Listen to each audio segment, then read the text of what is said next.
દબણ બાબતે શું કહેવું તમારું?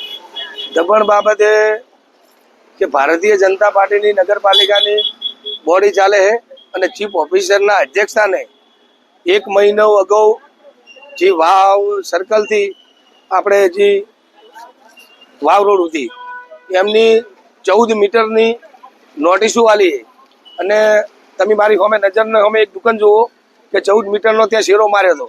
એ દુકાન અત્યારે ભારતીય જનતા પાર્ટીના આગેવાનની છે. એટલે મારે તો એટલું કહેવું છે ભારતીય જનતા પાર્ટીની સરકારને અને ચીફ ઓફિસરને કે તમે અત્યારે હવે કાલ તમારું દબણને જે અમુકને હટાવવામાં આવ્યા છે પણ એમને કયું દબણ છે તો 10 મીટરનું એમની શેરો માર્યો છે કાલ નવો અને અગાઉ મહિના પહેલો 14નો પણ શેરો માર્યો છે. હવે મારે ખાલી ભારતીય જનતા પાર્ટીને અને ચીફ ઓફિસરને એટલું કહેવું છે કે તમે અમને ન્યાય આપવો હોય તો હરખો આપો. હવે અત્યારે અમને એક સર્વે કરાયું એના પછી 14 મીટરનું આલ્યા પછી એમને એવો સર્વે કરાયો કે આપણે 4 મીટર બાકી રાખશે તો ભારતીય જનતા પાર્ટીની જે દબણ છે દુકાનનો અને શેડું છે એ બચી જશે. તો કે આપણે 10 મીટરનું રાખો તો મધ્યમ વર્ગના જે ગરીબ માણસો છે એમનું નહીં તૂટી જશે અને જે ભારતીય જનતા પાર્ટીના જે કોર્પોરેટરો છે એમના પણ અત્યારે દબણ છે. એક ભારતીય જનતા પાર્ટીના ભીષ્મા પિતા છે એમના પણ અત્યારે દબણ હોય છે અને જે મધ્યમ વર્ગના માણસોને અત્યારે હેરાન કરવામાં આવે છે. તો મારે એક જ શબ્દો કહેવો છે કે અગાઉ જે અમારે જે રાધનપુર રોડેથી અને દીવદર 3 રસ્તા સુધી જાણે દબણ આવ્યું ને તાણે 24 મીટરનું આવ્યું પણ એવો ભેદભાવ એવો રાખ્યો 18 મીટરનું એમને હટાયું અને જે 100 મીટર જે હતું ને એ ભારતીય જનતા પાર્ટીની દુકાનો આવતી હતી, ભારતીય જનતા પાર્ટીની આગેવાનની દુકાનો આવતી હતી તો 100 મીટર ત્યાં બાકી રાખ્યું અને 18 મીટરનું જે હતું ને એ મધ્યમ વર્ગના માણસો જે 500 રૂપિયા કમાઈને ખાય એવા લોકોનું હટાવવામાં આવે છે. તો મારે મામલતદાર સાહેબને, કલેક્ટર સાહેબને અને પ્રાંત સાહેબને મારી વિનંતી છે કે અત્યારે ભાભર શહેરની અંદર લાઠી બજારમાં દબણ આવેલ છે, પછી કોમર્સ પલટમાં જે દબણ છે તો અમને સીટે સર્વે લાવી અને હું 14નું તોડો ત્યાં 24નું તોડો તો અમે તમારા ભેળા છે. અને કોઈને ભરમ હોય ને કે ભારતીય જનતા પાર્ટીને એવું હોય ને સરકારને કે હુકમસિંહની જય માતાજી આ હોટલ છે તો હું કાલ મારી હોટલ હટાવવા માટે તૈયાર છું પણ તમે 14 મીટર તોડો, તમે 10 મીટરનો કેમ ભેદભાવ રાખો છો? શું 4 મીટરમાં ભારતીય જનતા પાર્ટીનું દબણ આવે છે એટલે તમે તોડતા નથી? હા, તમારે 10 મીટરનું રાખવું હોય તો અમને જે 18માં તમે દીવદર 3 રસ્તાથી રાધનપુર 3 રસ્તા સુધી અમારું તમે દબણ તોડો છો ને તો અમને તમે એટલી રાહત આપો કે તમે 18 વાળું અમને 15 આપો તો એક લારીયું અમે રાખો તો મધ્યમ વર્ગના જે 1000 રૂપિયા 500 રૂપિયા કમાય છે ને એ લોકો પણ રોજી રોટી કમાય. અને જો તમારામાં તાકાત હોય ને તો તમે તાર 24 તોડો, અમારી હોટલું લેવા માટે તૈયાર છે પણ ભારતીય જનતા પાર્ટીના જે આગેવાનની જે દુકાનો આવે છે ને એ પણ તમે અત્યારે 14માં તોડશો ને તો ભારતીય જનતા પાર્ટીની દુકાનો આવશે, 24માં તોડશો ને તો ભારતીય જનતા પાર્ટીના આગેવાનનો દબણ છે અને એટલે જે મધ્યમ વર્ગના માણસો છે એમને હટાવવાના છે. અને સાચી જે છે ને અત્યારે વાવ રોડથી અંદર જે અત્યારે ઠેઠ ગૌશાળા સુધી એની આગળ રોડ 15 કરોડ રૂપિયાનો લઈ જવાનો છે ને એ લઈ જવા માટે અમારો કોઈ વિરોધ નથી. વિકાસ થાય એટલે અમને ભેળા છે પણ અત્યારે તમારે જે ઘોઘાનો રેપડો એટલે નગરપાલિકાની હદ આવે છે ત્યાં જિલ્લા પછી એની પછી તાલુકા પંચાયત, જિલ્લા પંચાયત ધારાસભ્યની ગ્રાન્ટમાંથી ત્યાં રોડ બનાવી શકે છે. અત્યારે ભારતીય જનતા પાર્ટીના દબણના કારણે અત્યારે એમની એક પરવાનગી લાવી છે એના કારણે આ રોડ બનાવે છે.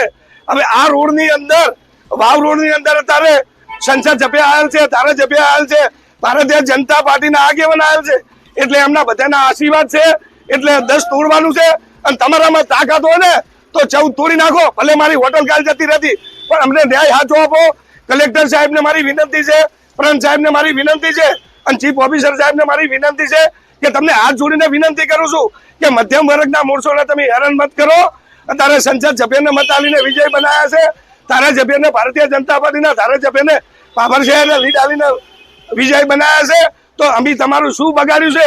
તમારે વગર જિલ્લો નથી આપો, જીઆઈડીસી નથી આપવી, પ્રાંત ઓફિસ સોયગામ જતી રહી છે અત્યારે ડેસરી દીવદરની અંદર અને જંકશન અત્યારે અહીંયા તો અમારે તમે અમારા ભાભર તાલુકાને અને ભાભર શહેરની અંદર તમે જેમ તળિયા ઝાટક કરો છો અમે તમારું શું બગાડ્યું છે? અમે હવે કદાચ તમને એવું લાગતું હોય ને તો તમે એવો આદેશ કરો ભાભર શહેર અને ભાભર તાલુકો ગોમ છોડીને જતા રહે પણ અમને ન્યાય આપો. તમે આવો દગો મત કરો. અને ચીફ ઓફિસરને મારી વિનંતી છે કાલ તમારું દબાણ આવે છે, તમે 24માં તોડો, 24માં દીવદર રોડે તોડો અને 14માં હોય તોડો, પણ તમે ભેદભાવ ના રાખશો. ભેદભાવ રાખવો હોય તો અમને 3-4 ફૂટની જગ્યા આપો, તો અમે મધ્યમ વર્ગના માણસો કમાઈ ખાશે. એવી મારી સરકાર જોડે અને મુખ્યમંત્રી જોડે મારી વિનંતી છે. આવતીકાલે તોડવામાં આવશે તો તમારી શું રચના છે? અમારી એવી વિરચના છે કે અમને તમે ન્યાય આપો. અત્યારે ભારતીય જનતા પાર્ટી અત્યારે ગમે તે હાવ કાળા લુગડા પહેરો અને એ છે એટલે ધોળા થઈ જાય. એટલે ભારતીય જનતા પાર્ટીને એક ખાલી મત લેવા માટે આવે છે. અને જાણે આમાં મધ્યમ વર્ગના માણસો આવે ને, ભાજપ હોય કે કોંગ્રેસ હોય, એક વ્યક્તિને કોઈ યાદ નથી કરતું. મત લઈ હવે તેના ઘરે જતા રહે, સંસદ સભ્ય બની જાય કે ધારાસભ્ય બની જાય કે નગરપાલિકાના પ્રમુખ બની જાય. મત તોણે પૈસા કે અને જાણે આવી તકલીફ આવે ને, એક આગેવાન ભાજપ કે કોંગ્રેસ મને બતાવો કે કયો રોડ માટે આવ્યો. આવી ઓમની નીતિ છે, એક વોટ માટે બધા પક્ષ છે, પણ આવું નીતિ ના રાખવી જોઈએ એવી મારી વિનંતી છે. 14ના બદલે 10 તૂટે તો તમે કોઈ એમની સામે આંદોલન કે એવી કોઈ તમારી વ્યૂહરચના ખરી કે 14 તોડો એવું? જો ભાભર શહેરની અંદર બધા લોકો ભારતીય જનતા પાર્ટીમાં હોતા નથી. જો કદાચ આની આપણને નીતિ આવી કરશે ને તો અમે એક હાઈકોર્ટના દરવાજા ખોલાશે. અમે હાઈકોર્ટ જવાના છે, અમે પણ સ્ટે લાવવાના છે. ભારતીય જનતા પાર્ટીના મુખ્યમંત્રી હોય કે વડાપ્રધાન હોય, કોર્ટથી કોઈ મોટું છે નહીં. કોર્ટ અમને ન્યાય આપશે. ભારતીય જનતા પાર્ટી તો અમને ન્યાય આપવાની નથી એવું અમને દેખાય છે. અત્યારે પોલીસનો કાફલો અને એના સાથે કાલ આવવાના છે, પોલીસ આવવાની છે, ચીફ ઓફિસર આવવાના છે. અને ચીફ ઓફિસરને તો તમને એક વાત કહેવા માંગુ છું, ભારતીય જનતા પાર્ટીના એક આગેવાને કાલે એવું કીધું છે કે ચીફ ઓફિસર તો અત્યારે કેવા છે કે એમને બદલો. તો એમને ચીફ ઓફિસર ભારતીય જનતા પાર્ટીના કોર્પોરેટરને કોઈ પૂછે છે કે એમની મનમાની ચાલે છે, કોઈ અત્યારે બિલ્ડર જોડે શોર્ટકોટ છે? તો મને એવું કોક અત્યારે વેમ દેખાય છે. એ તમારે પત્રકાર તરીકે ચીફ ઓફિસરને પૂછવાની જરૂર છે એવી મારી વિનંતી છે તમને પણ.